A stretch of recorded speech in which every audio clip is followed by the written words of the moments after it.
नमस्कार दोस्तों, समस्याएं आपकी समाधान हमारा के YouTube चैनल में मैं एस्ट्रोलॉजर जतिन सहगल आप सभी लोगों का स्वागत करता हूं। दोस्तों, निरंतर बात करते चले जा रहे हैं बृहस्पति महाराज के गोचर के बारे में, जो कि 1 मई सन 2024 को मेष राशि छोड़कर के वृषभ राशि में प्रवेश करेंगे और 14 मई सन 2025 तक वो इसी राशि में रहेंगे। तो विभिन्न राशियों पर इसका क्या प्रभाव रहेगा, इसके बारे में हम बात कर रहे हैं। तो दोस्तों, अब बारी है कर्क राशि के जातकों के लिए। कर्क राशि के जातकों के लिए बृहस्पति महाराज का गोचर उनके 11th हाउस में आ रहा है। दोस्तों, पौराणिक ज्योतिष में और बहुत से विद्वान लोग ये कहते हैं कि जहां पर भी बृहस्पति महाराज बैठते हैं वहां पर खराब करते हैं और जहां पर वो देखते हैं वहां वो अच्छा करते हैं। हालांकि मेरा ये मानना है, क्योंकि वो एक नेचुरल बेनिफिक प्लैनेट है तो खराब तो नहीं करते।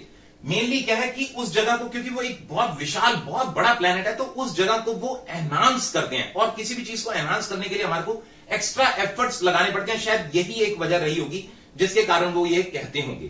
तो दोस्तों, कर्क राशि के जातकों के लिए जो बृहस्पति महाराज का गोचर है 11th हाउस पे आ रहा है, तो 11th हाउस हमारे स्वयं कमाए हुए धन का, बड़े भाई बहनों का, हमारी इच्छाओं का, हमारे डिजायर्स का, हमारे एम्बिशंस का होता है।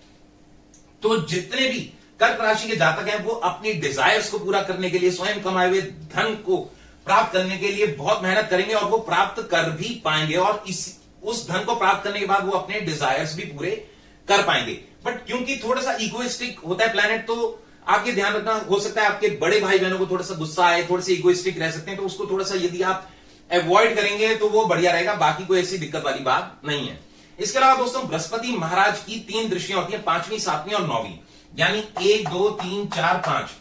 5वीं दृष्टि उनके 3rd हाउस पे आएगी। 3rd हाउस शॉर्ट ट्रेवल्स का होता है, आपको हेल्प करेगा कुछ शॉर्ट ट्रेवल्स, या हो सकता है थोड़ा सा जन्म स्थान को छोड़ करके दूर कहीं जॉब मिल जाए। जैसे फॉर एन एग्जांपल, आप दिल्ली में रहते हैं और आपको गुड़गांव और नोएडा में कहीं जॉब मिल गई, तो मतलब नई आय के स्रोत खुलने की पूरी संभावनाएं बनेंगी। प्लस क्योंकि करेज हौसले का होता है, तो आपका करेज हौसला भी काफी बड़ा रहेगा, क्योंकि जब कभी भी हमारे को अच्छे से धन कमाना है तो ऑब्वियसली करेज हौसला तो बढ़िया होना चाहिए। इसके अलावा छोटे भाई बहनों के साथ आपके संबंध बहुत बढ़िया रहेंगे। ओवरऑल निडर होकर के आप आगे बढ़ेंगे। नए दोस्त बनने की भी आपकी पूरी संभावनाएं रहेंगी। इसके अलावा दोस्तों, बृहस्पति महाराज की 7वीं दृष्टि पंचम स्थान पे आ रही है, तो पंचम स्थान बुद्धि, विद्या, प्रेम का होता है। यानी इन रास्तों से भी अगर कुछ आपकी अड़चन रुकावट थी या कुछ आपकी पढ़ाई रुकी हुई थी, कुछ अड़चन रुकावट आ रही थी, तो वो सॉल्व होगा। अगर कुछ प्रेम में मन मुटाव आ गया, प्रेम संबंधों में मन मुटाव आ गया, तो वो सॉल्व होने की पूरी संभावनाएं होंगी। यदि आप विवाहित हैं और अब तक आपकी संतान उत्पत्ति नहीं हो पाई, कुछ ना कुछ अड़चन रुकावट या कुछ मेडिकल प्रॉब्लम आ रही थी, तो संतान उत्पत्ति की भी संभावनाएं बन जाएंगी और उत्तम रिजल्ट देगा। इसके अलावा दोस्तों, बृहस्पति महाराज की 9वीं दृष्टि 7th हाउस पे आएगी। 7th हाउस आपका बिजनेस पार्टनर हो सकता है, आपका स्पाउस हो सकता है, तो डेली इनकम हो सकता है। तो ओवरऑल में क्या है कि डेली इनकम की संभावनाएं, अगर आप कोई काम धंधा कर रहे हैं, कुछ बिजनेस कर रहे हैं, तो डेली इनकम बढ़ने की संभावनाएं बन जाएंगी।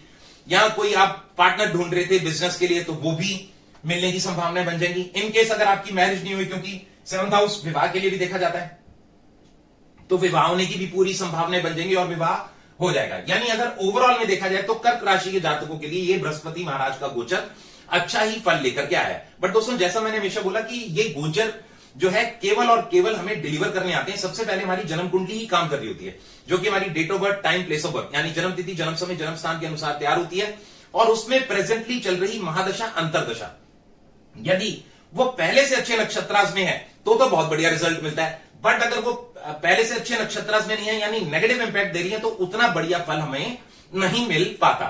बट जैसा मैंने हमेशा बोला, ज्योतिष कभी भी डराने के लिए नहीं बनाया गया है। एक चीज हमेशा से बोलता है और बोलता रहूंगा कि astrology is a divine science, no one can change your destiny, but yes you can balance the things. यानी ज्योतिष एक दिव्य विज्ञान है, भाग्य आपका कोई नहीं बदल सकता, परंतु हां, आप अपने जीवन में होने वाली घटनाओं को थोड़ा संभाल अवश्य सकते हैं। तो दोस्तों, यदि लग रहा है कर्क राशि के जातकों को कि कुछ समस्याएं अभी भी बनी हुई हैं, उस हिसाब से रिजल्ट नहीं मिल पा रहे हैं, ऑब्स्टेकल्स अभी भी आ रहे हैं, तो उनके लिए बहुत बढ़िया ये रहेगा कि वो हर थर्सडे, एवरी थर्सडे चने की दाल या बेसन या केले का दान किसी गरीब जरूरतमंद को करें। इसके अलावा मकई, जिसको मेज भी बोलते हैं, कौन बोल देते हैं, वो डेली जो है पक्षियों को यदि वो डालना शुरू करेंगे तो और भी बेटरमेंट होती चली जाएगी। बाकी मेरी शुभकामनाएं कर्क राशि के जातकों के साथ हैं। इसी के साथ मैं अपनी वाणी को विराम देता हूं। मैं एस्ट्रोलॉजर जतिन सहगल, समस्याएं आपकी समाधान हमारा YouTube चैनल। धन्यवाद।